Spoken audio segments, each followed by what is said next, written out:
Hi, this is Karen, and in this video I show you how I made my second rooster sculpture plus some of my favorite materials. My plan was to use this wooden rooster as the model for a rooster sculpture. This commission would probably be outside, so I prepared a shape to cover with Pal Tiya sculpting medium. When cured, it's a rock-hard base for Mosaic. The first thing I did on Rooster was use this cute bowl on his chest. To make Rooster's head, I used glass rounds, and for the beak, I laid down iridescent beads using epoxy sculpt. I used pieces of dishes, tiles, glass rods, mirror tile, and Van Gogh glass for the neck. And I did the same thing for the tail.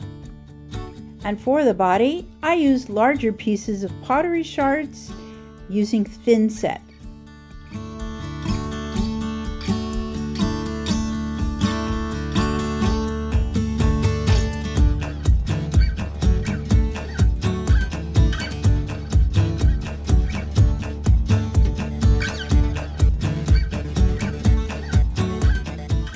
I hope you have enjoyed watching how Rooster was made. Thanks for watching. Bye.